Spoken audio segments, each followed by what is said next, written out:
जय श्री कृष्णा मित्रों, आइए देखते हैं सुमित ज्ञान यूट्यूब चैनल में। श्री जन्मेजय ने जिज्ञासा की, प्रभु बकासुर का वध करने के पश्चात पांडवों ने स्वयंवर में द्रौपदी को किस प्रकार प्राप्त किया। सबसे पहले सभी अपने दर्शकों से आग्रह करेंगे कि हमारी वीडियो में अंत तक बने रहें और पूरी जानकारी पाएं। जन्मेजय ने कहा, कृपा करके इस कथा को भी विस्तार पूर्वक सुनाएं। श्री वैशंपायन जी ने कहा, जब एक चक्रा नगरी में पांडवों को रहते हुए कुछ समय व्यतीत हो गया तो वहां पर देश भ्रमण करता हुआ एक ब्राह्मण आ पहुंचा। पांडवों ने उसकी अच्छी तरह आओ भगत करने के बाद पूछा, देवे आप कहां से आ रहे हैं।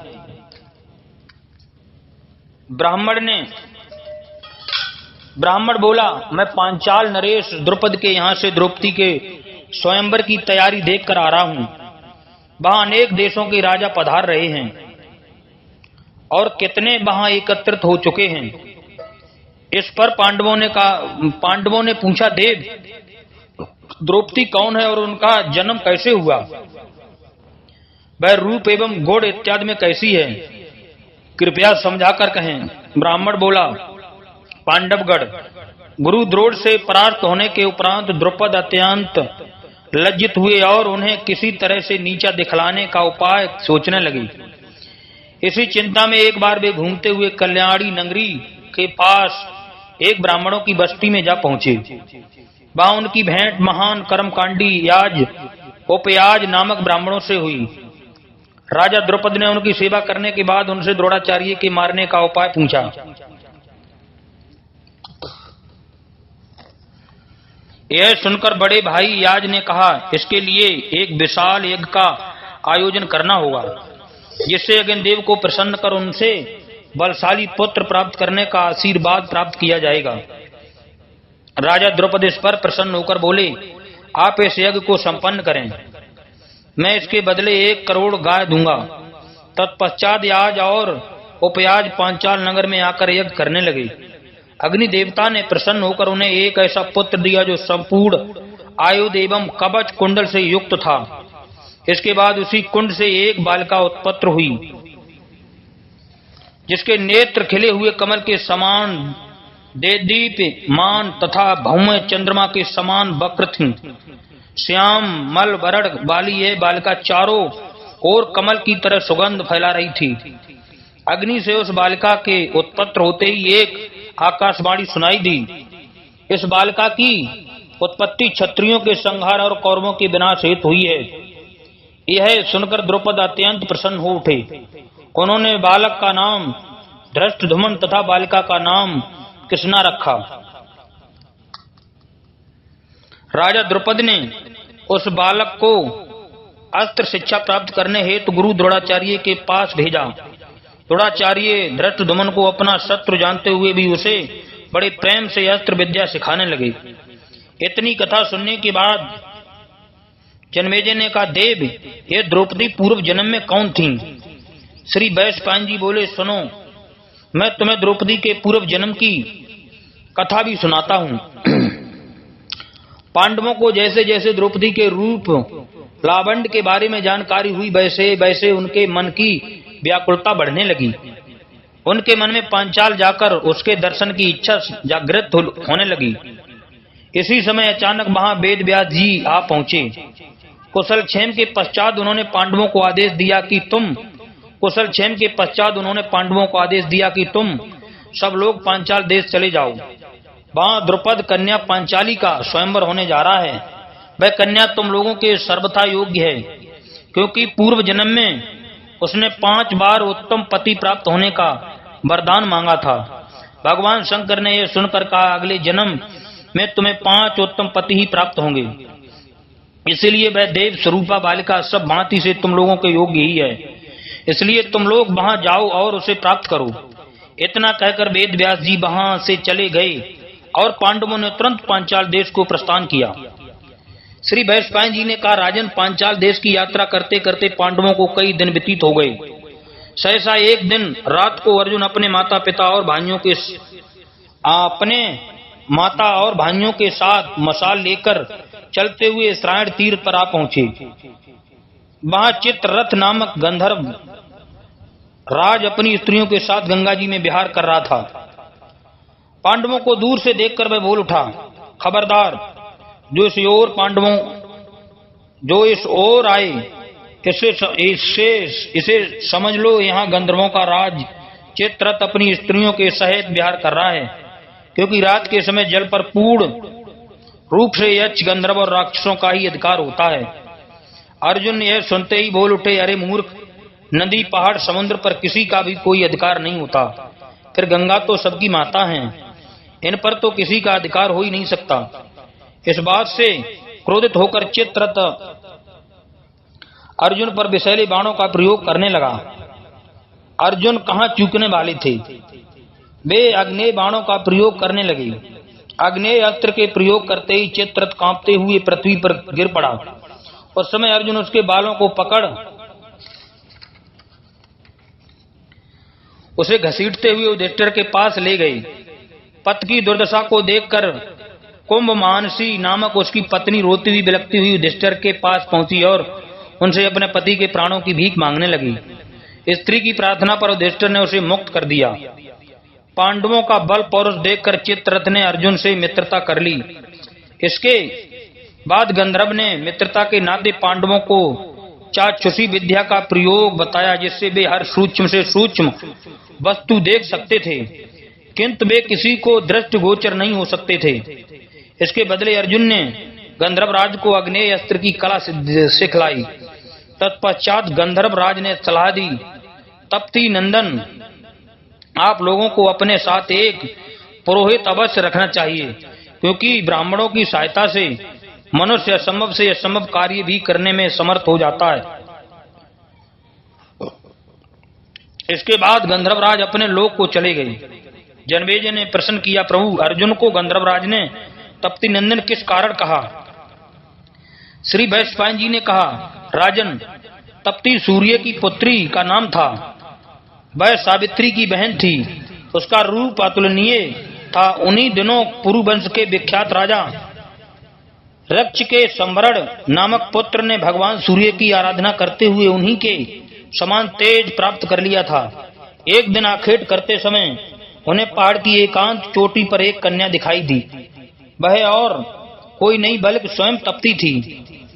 संवरण उसके पास जाकर उसके रूप और सौंदर्य की प्रशंसा करने लगा, लेकिन यह सुनकर तप्ती अंतर्ध्यान हो गई। संवरण उसे कहीं न पाकर उसके लिए विलाप करते हुए संज्ञाहीन हो गए। तप्ती उसकी दुर्दशा देखकर पुनः प्रकट होकर बोली, राजन, उठें, आप जैसे पराक्रमी को इस तरह मूर्छित नहीं होना चाहिए। यह सुनकर संवरण को चैतन्यता प्राप्त हुई। उन्होंने कहा, कल्याणी, मैं तुम्हारे बिना जीवित ही नहीं रह सकता। मैं तुमसे गंधर्व विवाह के लिए लालायित हूँ। तप्ती ने समझाया, मैं परतंत्र हूँ, इसके लिए मेरे पिता सूर्यदेव को प्रसन्न करें। इतना कहकर तप्ती चली गई और अंत में संवरण ने घोर तपस्या करके तप्ती को प्राप्त कर लिया। आपके अग्रज कुरु इन्हीं के पुत्र थे। श्री वैशंपायन जी ने कहा, गंधर्वराज की सलाह पर पांडवगण वशिष्ठ की तरह उत्तम पुरोहित की तलाश करने लगे। जनमेजय ने पूछा, यह वशिष्ठ कौन थे? श्री वैशंपायन जी बोले, ब्रह्मा के मन से 11 महर्षि हुए। ये ब्रह्मा के मानस पुत्र कहलाए। इन्हीं में वशिष्ठ भी एक थे। उनकी पत्नी का नाम अरुंधति था।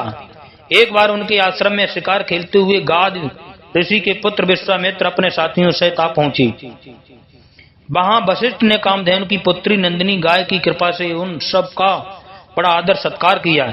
यह देखकर विश्वामित्र ने वशिष्ठ से नंदिनी गाय की मांग की।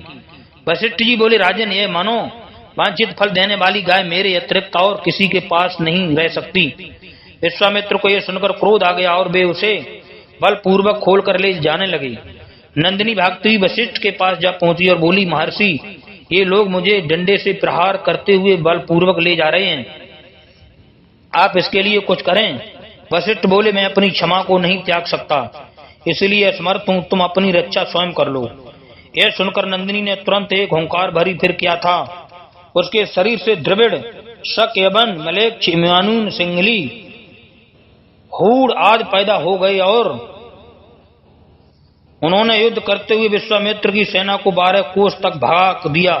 यह देखकर विश्वामित्र को बड़ा आश्चर्य हुआ, किंतु इसे वे ब्रह्म शक्ति का प्रभाव समझकर चुप रहे और अपना सारा राजपाट पुत्र को सौंपकर स्वयं वन में तप करने चले गए। श्री वैशंपायन जी ने आगे कहा, इक्ष्वाकु कुल में कलमास पाद नामक एक राजा था। किसी बात पर भगड़ कर वशिष्ठ के पुत्र शक्ति ने उसे राक्षस होने का शाप दे दिया। कलमास पाद ने राक्षस बन जाने पर शक्ति सहित वशिष्ठ के 100 पुत्रों को खा डाला। वास्तव में इसमें भी विश्वामित्र का ही हाथ था।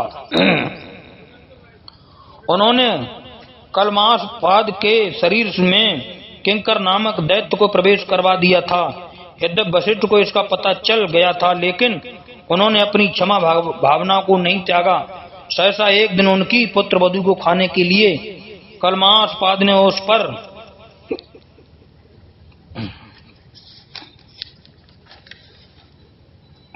आक्रमण किया। पुत्र वधू भागती हुई वशिष्ठ की शरण में आई और कहने लगी, ये राक्षस मुझे खाने के लिए आया है। वशिष्ठ ने इस बार अपने ब्रह्म तेज से इस राक्षस को वहीं रोक दिया और कम मंडल से आमंत्रित जल लेकर कलमास पद पर छिड़क दिया। वह राक्षस तुरंत साप मुक्त होकर वशिष्ठ के चरणों पर जा गिरा।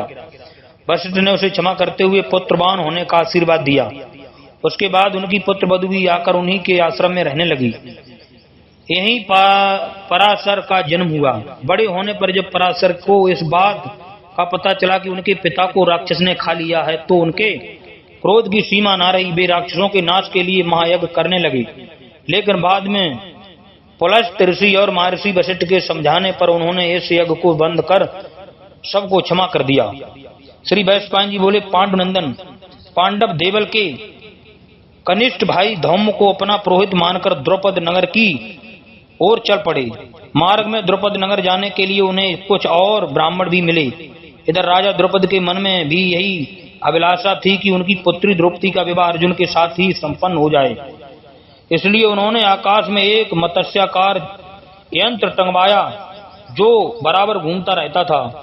उसी मत्स्य को नीचे रखे हुए तेल में पर छाई देखकर बीधना था। स्वयंवर के दिन देश देशांतर के राजकुमार वहां आकर एकत्रित हो गए। स्वयंवर मंडप को बड़ी साज सज्जा के साथ बनवाया गया था। वहां ब्राह्मणों की पंक्ति में पांडव भी जाकर बैठ गए। तत्पश्चात द्रौपद कन्या हाथ में सुवर्ण का वरमाल लिए मंडप में आ खड़ी हुई। इसी समय राजकुमार धृष्टद्युम्न ने सबको संबोधित करते हुए कहा, राजकुमारों कृपया ध्यान दें, इस मंडप में एक और धनुष बाण रखा है। ऊपर टंगा हुआ मत्स्य इसका लक्ष्य है। जो भी नीचे रखे हुए तेल की कढ़ाई में इसकी परछाई देखकर अपने 5 बाणों तक इस यंत्र को भेद देगा, उसकी के साथ मेरी बहन का विवाह हुआ। इसी समय आकाश में वरुण यमराज कुबेर आदि देवता गण भी अपने अपने विमानों पर आकर बैठ गए। इधर श्री कृष्ण और बलराम जी मुख्य यदुवंशियों के साथ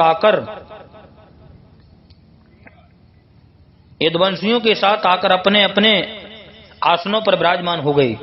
सबसे पहले दुर्योधन आदि भाइयों ने बल पौरुष के गर्भ पर धनुष की प्रत्यंचा चढ़ाई, किंतु उन्हें ऐसा भटका लगा कि वे एकदम पृथ्वी पर आ गिरे।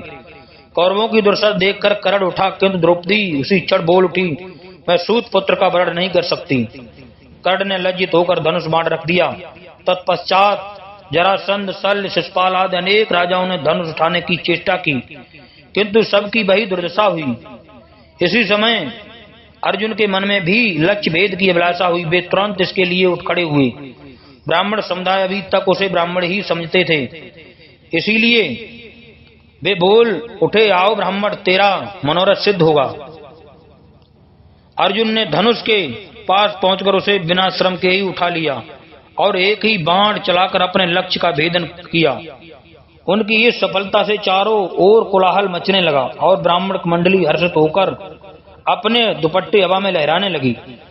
फिर क्या, द्रौपदी ने आगे बढ़कर अपने हाथ में लिए हुए वरमाल को अर्जुन के गले में डाल दिया। इधर क्षत्रिय राजाओं ने जब देखा कि राजा की कन्या को एक ब्राह्मण लिए जा रहा है, तो वे बदले की भावना से अर्जुन पर टूट पड़े। पांडव तथा अन्य क्षत्रिय राजाओं के बीच घमासान युद्ध छिड़ गया। कृष्ण ने अर्जुन को पहले ही पहचान लिया था, इसलिए उन्होंने बीच में पड़कर इस युद्ध को शांत करा दिया। पांडव अब द्रौपदी के साथ उस कुम्हार के घर पहुंचे जहां वे अपनी माता कुंती समेत ठहरे हुए थे। वहां घर में प्रवेश करने के पूर्व ही अर्जुन बोल उठे, मां, आज हम तुम्हारे लिए एक अद्भुत भिक्षा लाए हैं। उस पर कुंती ने बिना उस भिक्षा को देखे ही कहा, बेटा तुम उसका उपभोग आपस में मिलकर करो। बाद में जब कुंती को मालूम हुआ कि भिक्षा बहू के रूप में है तो उन्हें बड़ा पश्चाताप हुआ। फिर भी पांडवों ने मां की आज्ञा को पूरी तरह श्रोधायर कर लिया। इसी समय वहां कृष्ण और बलराम भी आ पहुंचे।